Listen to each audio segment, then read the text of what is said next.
In 1095, Pope Urban II decreed that the center of the known world, Jerusalem, should be freed from Muslim control. Spurred by religious fervor, warriors marched unabated across Europe towards the Holy Land, leaving death and devastation in their wake. In the end, upwards of 30,000 Muslims and Jews were massacred in Jerusalem alone. This was called a holy war. These were the Crusaders.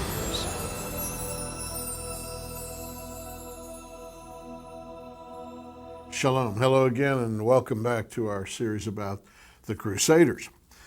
The Crusaders turned out to be major anti-Semites, that is anti-Jewish and anti-Arab for that matter. The Arabs are also Semites. And we're having this problem recur in today's world in a very, very big way. Later in our program, we're going to talk to UN Ambassador Dory Gold, who has a lot to say on this subject. But first, we went to the Western Wall, the heart of Judaism, and we talked a little bit about the trouble, especially the Europeans are giving to Israel these days.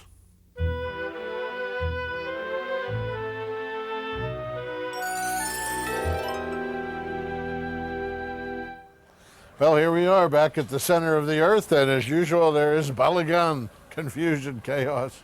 The Dome of the Rock is behind me. The Western Wall is behind me. People are in prayer, both places.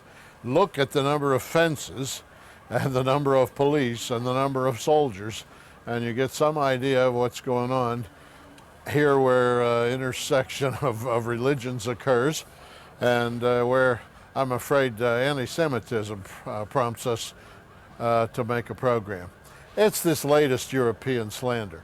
Imagine saying that Israel is a threat to world peace. Sorry if I'm laughing. I've come here 77 times in 30 years. I have never had so much as a stub finger here. There's no action here to speak of. Yes, there's some problems out and I'm not belittling them, but in America too, people are shooting up schools. People blow things up. If all the bombs that went off in Israel since 1948 were added together, they would not equal the World Trade Center.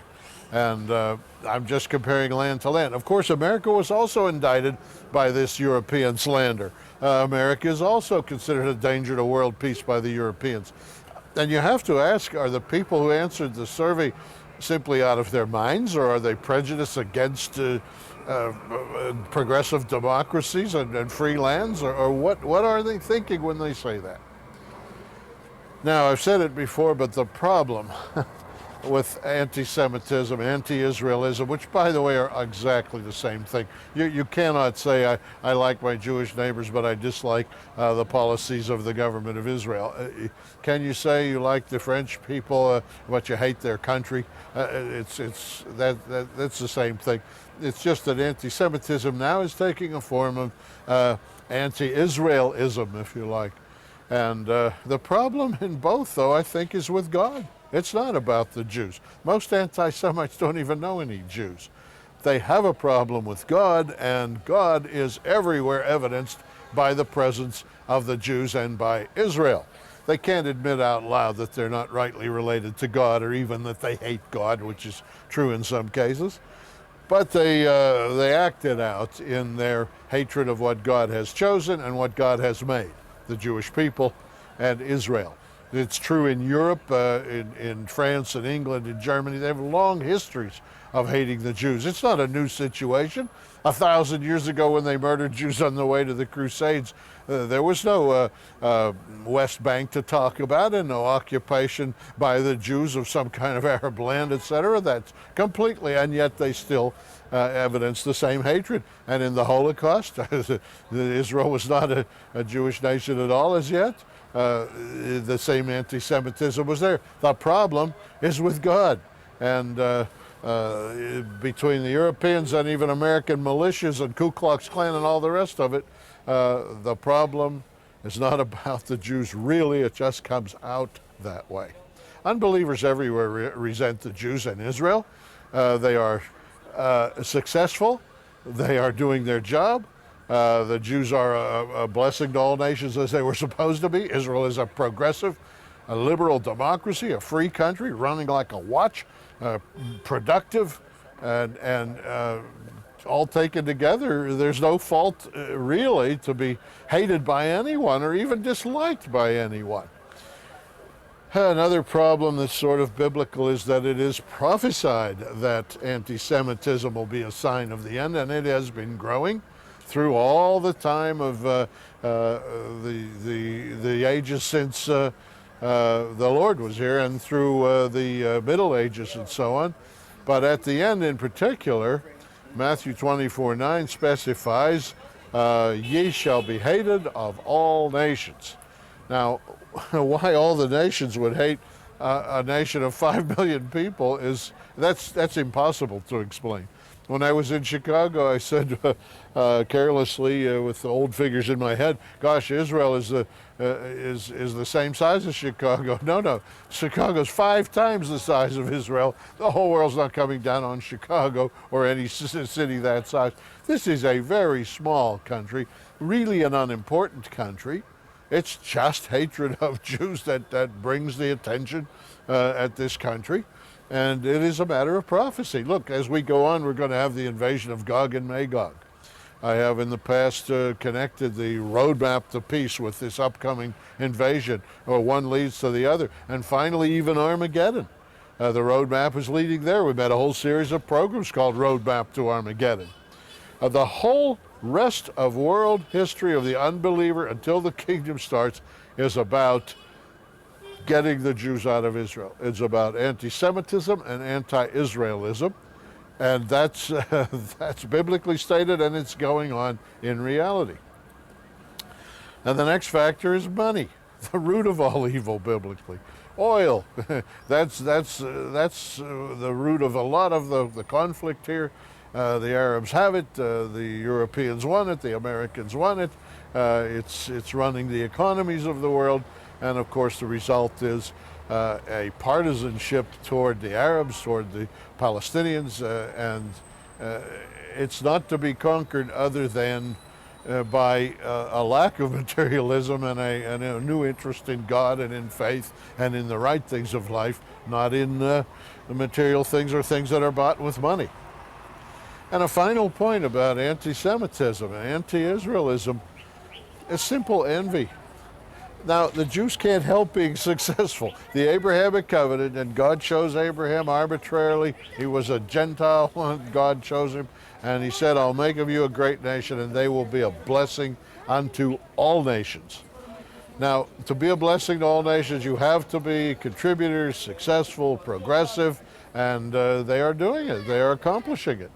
So it engenders a kind of envy when these people are successful, as they always have been in every nation. I don't care if you look in Russia, Europe, America, and look back in history, it doesn't matter. They are always successful, always helpful. They do not persecute people. They do not occupy other people's lands. Among the world's civilizations, they are especially innocent of all these things, and a terrible jealousy grows around them. I'll be back right after this.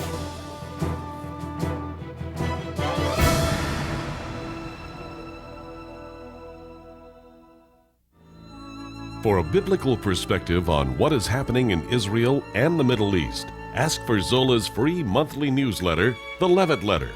Call toll-free 1-800-WONDERS. Zola's New Kingdom catalog describes his books, teaching tapes, and correspondence course. For Zola's free newsletter and catalog, please call 1-800-WONDERS. So what's the truth about anti-Semitism, anti-Israelism? Well, as I stand here, the Al-Aqsa Mosque is behind me, and the part of the wall that's already fell behind the scaffold, you can see a scaffold put up where they're trying to help that. We can see the Mount of Olives in the background, and the minaret of a Muslim mosque. I mean, it's a carnival here of different religions. There are Jewish graves all over the Mount of Olives because they too have read Zechariah 14:4 and know that his feet will stand that day on the Mount of Olives when Messiah returns, and there is a great resurrection.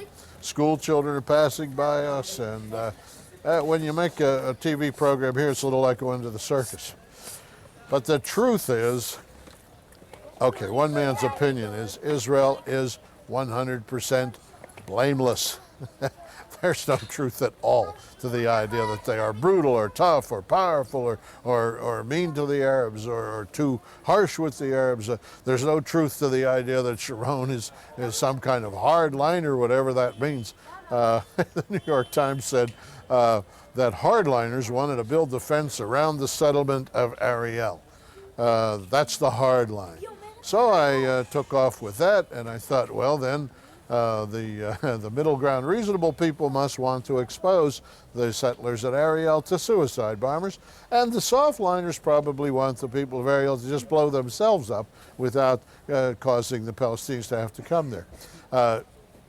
Really just kidding, but there's no such thing as a hard line in Israel. People are being murdered, and Israel's trying to protect them, that's all. If this is a hard line, then it's a hard line that the Los Angeles police go out and police gangs, or that New Yorkers police drug dealers or whatever. It's absurd to say a cycle of violence. There's no such thing here. There's murderers, and there's people trying to protect innocent civilians. You know, as one Jerusalem Post reporter put it recently, there is no conflict between a fly and a fly swatter. The fly protects himself and escapes, or he doesn't, that's all. Secondly, Israel is rather gentle about this, not harsh at all. You compare Syria a few years ago with the city of Hama, which caused a kind of an Islamic revolution against then president, in quotes, of Syria, the dictator of Syria, Hafez al-Assad. Well, he brought his artillery and his bombers, and he killed 20,000 civilians, leveled the town, paved it over. That's a hard line. This is not a hard line. Consider Saddam Hussein gassing 5,000 Kurdish people, his own citizens. That is a hard line.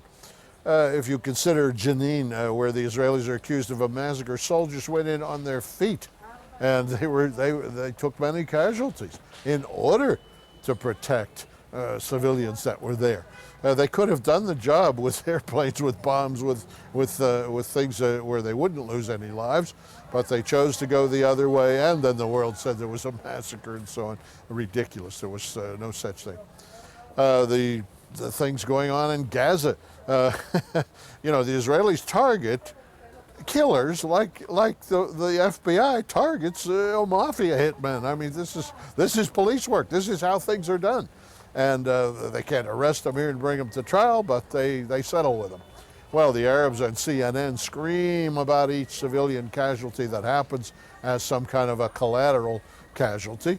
And then the next morning, the Palestinians who are crying about somebody killed inadvertently send a suicide bomber to a cafe, to a wedding, to a religious service, and try to kill as many civilians as they can. It's a ridiculous situation that the world would consider it any kind of cycle of violence, or consider that Israel is taking some kind of hard line. Israel is a free democracy. Of that, the Arabs are jealous. It's a U.S. ally. Of that, the world is jealous. It is biblically the coming head of the nations. If we're to take the scriptures literally, a messianic age is coming, an age of peace, 1,000-year kingdom, however you want to say it. And as to this city, Jerusalem, well, the end of the scripture says God will make a new heaven, a new earth, and a new Jerusalem. This city, this one city where I stand, is forever.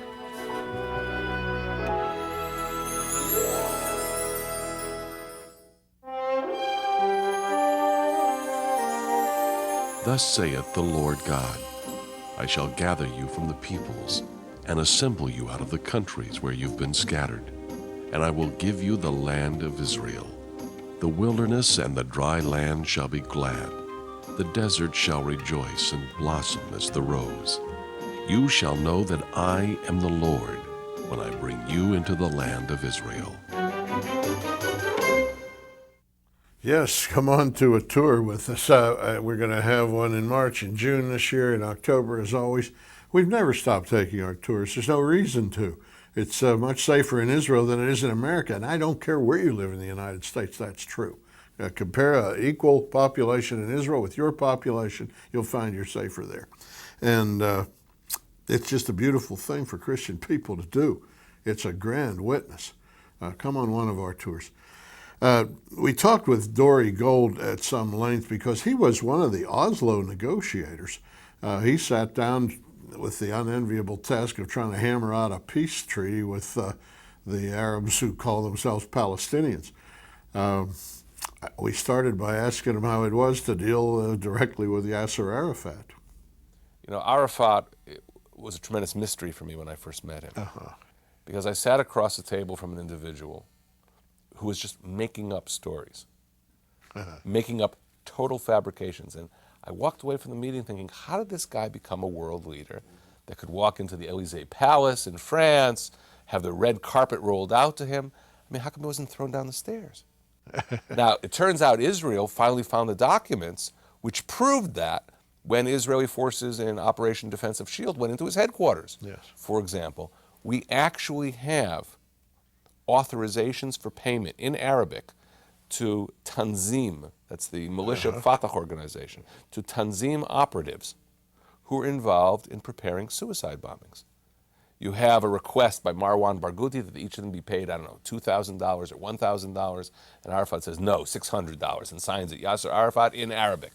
So we have payment to suicide bombers by Yasser Arafat, which we can authenticate in his own handwriting. Even bargaining. And bargaining.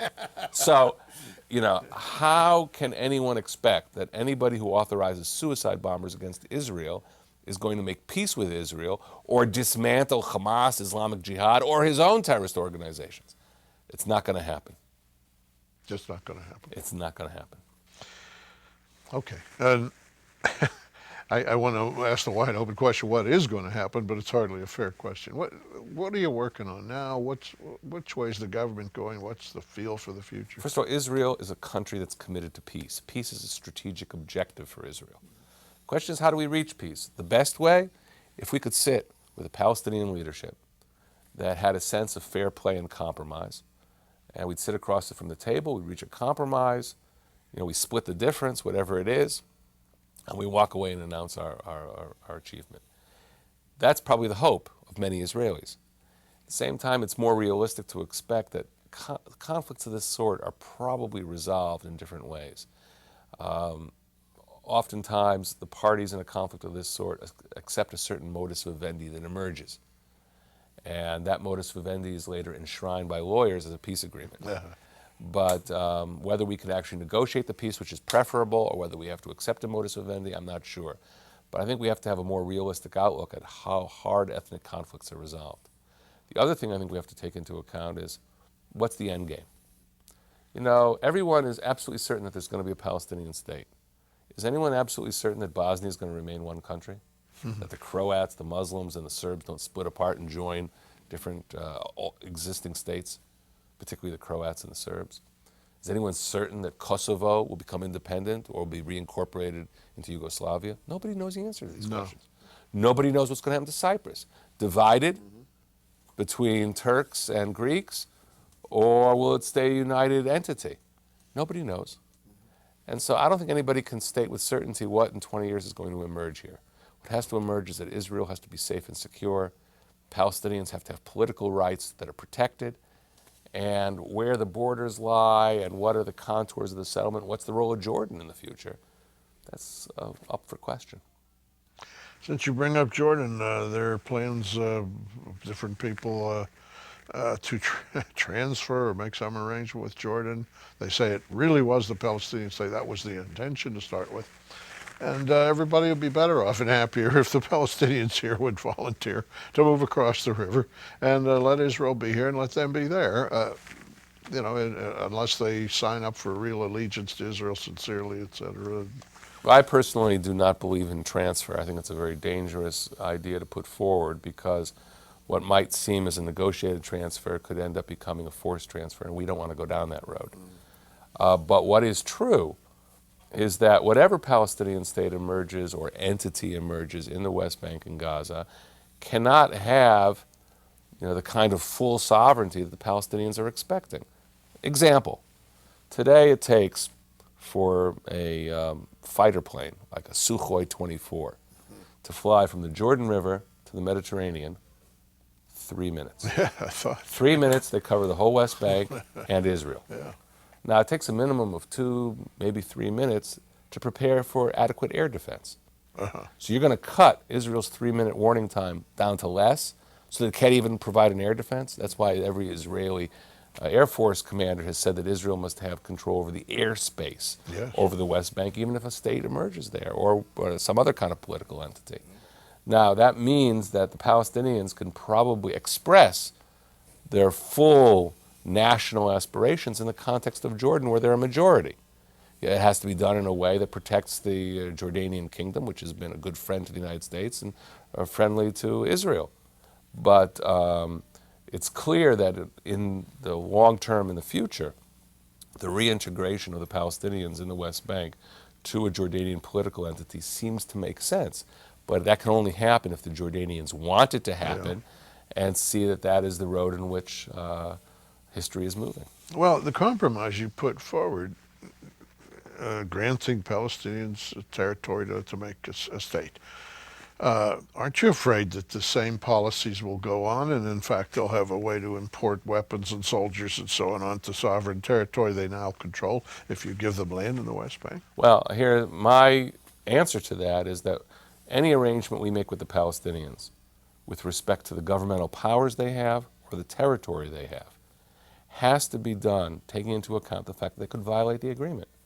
I mean, the 10 years of Oslo When proved, have they not violated it? well, the 10 years of Oslo exactly proved that we ended up with was a fundamental material breach of the military clauses of Oslo. It said they're supposed to have 30,000 policemen, they have over 50,000. They're supposed to have a limited number of security services, they have 10 security services. And you can see with the Korean A, they tried to import here Katyusha rockets, Semtex. The ship that you stole. That's the ship that Israel intercepted in the Red Sea, the Korean A. They tried to import Katyusha rockets, Semtex explosives. That wasn't for opening stone quarries. No. and they were planning to, they violated all their agreements. Therefore, I think that what Israel has to have is an arrangement that it controls the international passages. You can't have a Palestinian state that is contiguous with Jordan, for example, which would allow all of that smuggled weaponry that exists in western Iraq, Syria, northern Saudi Arabia, all to be funneled into this territory. We have to maintain very firm control there. Our security is at stake. We have to also not be in a position where a Palestinian sniper could just take a Kalashnikov rifle and strike at the Tel Aviv Haifa highway, which is why Prime Minister Sharon has insisted that Alfei Menashe, a settlement in western Samaria, where that line of sight exists, remain in Israeli hands. So if we take into account the mistakes that were made in Oslo and we learn specific lessons from those mistakes, we can fashion a political settlement that's safe for Israel. But if we just run ahead without remembering all the faults and mistakes that occurred, we could pose a great danger for Israel. Since you wrote on Saudi Arabia, and they are the purveyors of Wahhabism, which you have also examined, and they support the Palestinian cause, apparently, they're loud about it. Won't they always be saying, now look, we have the oil, and they're our cousins, and we want them to get an even break? Is there not a tension here, conflict between their interests and those of the United States and Israel? Well, I think the conflict is even broader because the Wahhabis introduced or reintroduced the idea of jihad, of holy war against the infidels, against the kuffar. And they regard Christians, Jews, Hindus as infidels. They regard Muslims that don't subscribe to their particular view of Islam as infidels. They've historically waged wars against them, even against the Shiite Muslims. And therefore, we have a problem when their ideology is spread globally. I can tell you this, I sat with one of my experts, and we went to Hamas's website. And we wanted to see who were the clerics that the Hamas were looking to justify suicide bombings against Israel. And the majority were Saudi clerics. The same is true for the Mujahideen that have been fighting against the U.S. Army in western Iraq. Their website has Saudi clerics all over it. So we have two problems with Saudi Arabia. One is that they have provided the ideological justification for the new global terrorism that we're all facing. And two, they've been financing it. And if we want to create a stable Middle East in the future, we can work with the Saudi royal family. We can work with them still in power. But they've got to change their policies, and they've got to change them quickly. Wow. You know, many times you'll see spokesmen in the world, at the UN in particular, saying, there's a cycle of violence. Oh, yeah. The cycle has no beginning, it has no end. It just keeps going on, and it has, you know, Israelis equally guilty to Palestinians. Well, if that's the approach you take, and you accept that approach, the cycle of violence, and you can't identify who is the aggressor and who is the defender, then you lose your moral edge, Yeah. and you're never able to win the war on terrorism.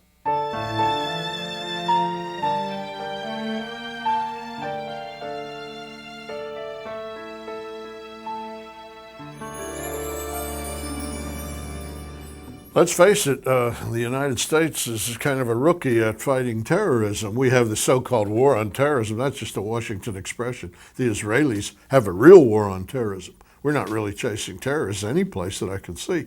And we're not getting our worst enemies, Saudi Arabia, Iran, Syria, Libya, Sudan, PLO. We're not even dealing with them. Excuse me for laughing. We're pretending that Saudi Arabia is our friend and not public enemy number one, which is kind of a joke. Well, Israel will not lose its moral edge. That's the main thing. Read your Bible and you'll see that. It will hold this land. It will win all of these wars. It will survive to the kingdom and beyond in eternity when God will make a new Jerusalem. Sha'alu Shalom Yerushalayim. Pray for the peace of Jerusalem. Our offers on this program are beautiful maps from the Holy Land. The pictorial map of Jerusalem is a marvelous display that includes color pictures, churches, and biblical sites in Jerusalem. The Pilgrim's Map of the Holy Land is a very special map of modern Israel, showing sites of biblical importance. Get ready to locate the cities and towns of the Bible with these maps from the Holy Land. And you may also call toll-free for our colorful monthly newsletter, The Levitt Letter. This free publication includes Bible lessons, insightful news commentary, Hebrew lessons, and personal notes from Zola. Call 1-800-WONDERS. That's 1-800-966-3377. Or write to Zola, Box 12268, Dallas, Texas 75225. You can also see our Levitt letters, TV programs, and national airing schedule at www.levitt.com. Please remember, Zola Levitt Ministries depends on tax-deductible donations from viewers like you.